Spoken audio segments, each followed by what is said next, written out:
Which city is the greenest? And I'm not talking about renewable energy or sustainability. I mean it literally. Which city has the most green color? And while I obviously can't identify every tree, every bush or every patch of grass, I can get a bird's eye view of the city using Google Earth. This will give me a pretty good estimate of how green it is, at least in theory. So I gathered the coordinates of most of the biggest cities in the world, 933 to be exact, and I ventured to Google Earth. I wrote a simple script that visits each city's coordinates at an altitude of 15 kilometers, takes a screenshot, saves it, and then moves on to the next city to repeat the process. Then, after cropping all those screenshots, I was ready to proceed. But at this point, you might be wondering, what about seasonality? A city in the winter won't look the same as in the summer. Well, in general, Google Earth images are captured during seasons that offer the clearest views. Offer meaning summer months in higher latitudes and dry seasons in tropical regions. Of course, this doesn't mean that I captured them at their greenest. For example, the rainy season would be the greenest period for cities in tropical regions. But I can only work with what I have. After all, if a city wants to be crowned the greenest, it should stay as green as possible throughout the year.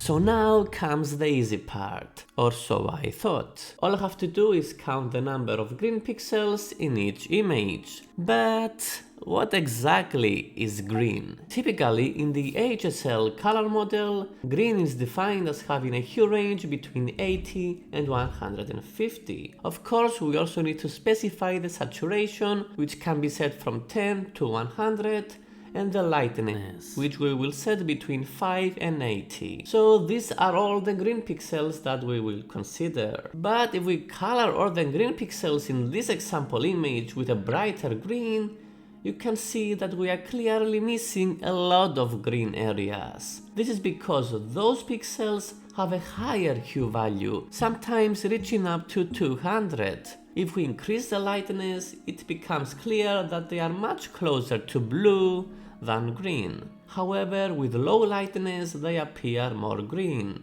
at least in a satellite image. So we can increase the threshold to 200 and this pretty much solves the issue. Well, only for this example. In some other images, this expanded range also captures parts of the sea. By the way, I also need to be able to identify blue pixels because I want to exclude them from the total area of each city's screenshot. It's not fair to say that the city is not green just because it happens to be near the coast. But differentiating the sea from vegetation programmatically isn't so straightforward. Water and vegetation share an overlapping range of hues, making it tricky to separate them. And this is where I hit a dead end. But machine learning came to the rescue. By labeling 50 water images and 50 non-water images, I was able to build a simple machine learning algorithm that uses supervised learning to identify pixels in an image that represent water. Of course, it wasn't perfect. Some dark vegetation pixels were mistaken for water, and some not very blue waters were not mapped very accurately. However, considering the small size of the training set and the fact that I chose to shrink the images to save computational time, thus the pixelation, I was pretty satisfied with the results. And once the water pixels were recognized, the remaining green and blue hues were painted green. So now I could calculate how green each city is. Take the number of green pixels and divide it by the total number of pixels minus the number of blue pixels. And by doing so, I found a city with 77.7% of green pixels. This goes in Baque, in Colombia. But as you can see, this is misleading. The vast majority of those green pixels are outside the actual city area. I don't want that. The city is too small to be properly captured from a 15 kilometers altitude, and also the coordinates I had were not in the center of the city. Not even close. And while I can't manually check the coordinates of each city, I can calculate another metric to counter this issue. The number of clusters of green pixels. Ibagué appears very green overall, but it doesn't have many distinct green clusters. Inside the city, the green clusters are very sparse, and the big green area outside the city forms just one large cluster. Now compare that to San Antonio. While it doesn't have large patches of green, it has many small scattered green clusters throughout the city. These are mostly individual trees. But as I already mentioned, to be as accurate as possible, altitude had to be taken into consideration as well. So for each city I captured two more screenshots, one at 10 kilometers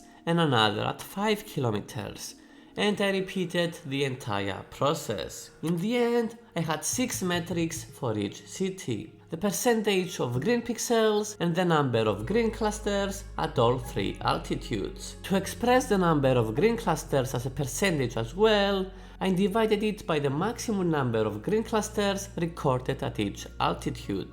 And because screenshots taken at lower altitudes cover less area outside the city, reducing the possibility of errors from pixels representing the sea or surrounding land, I decided to give them more weight in the calculation. I used the following formula. So 5 kilometers have 3 times more weight and 10 kilometers 2 times more weight. And by dividing the total by 10, I get a final percentage of greenness for each city. But first, let's take a look at the least green cities. We have Port Sudan, Jeddah, Dakar, El Paso, Al Rayyan, Omdurman, Kazenga, Badr Abbas, Khartoum, and the least green city is Nouakchott, the capital of Mauritania. Well, it does have some scattered trees, but not many. On the other hand, the top 10 greenest cities are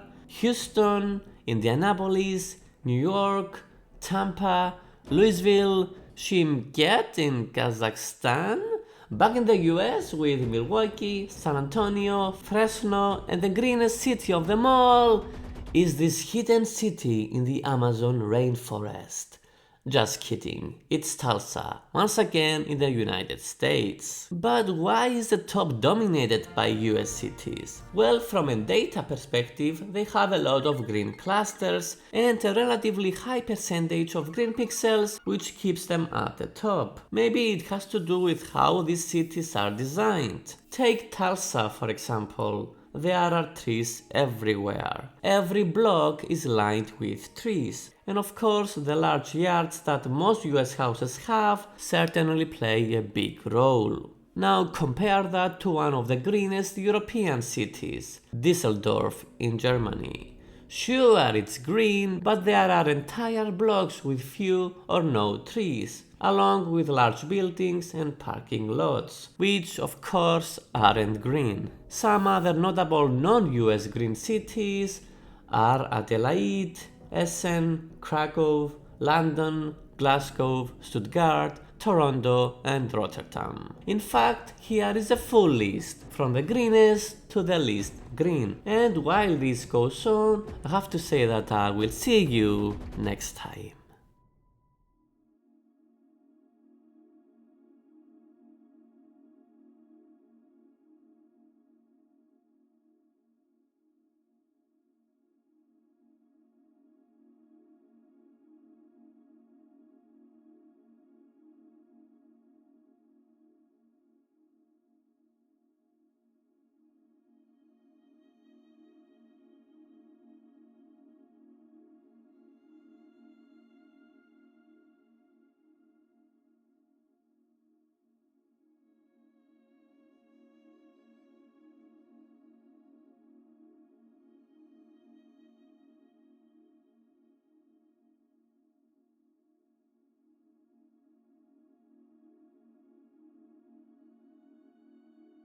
Oh, and if you are still here, I can ask you to subscribe.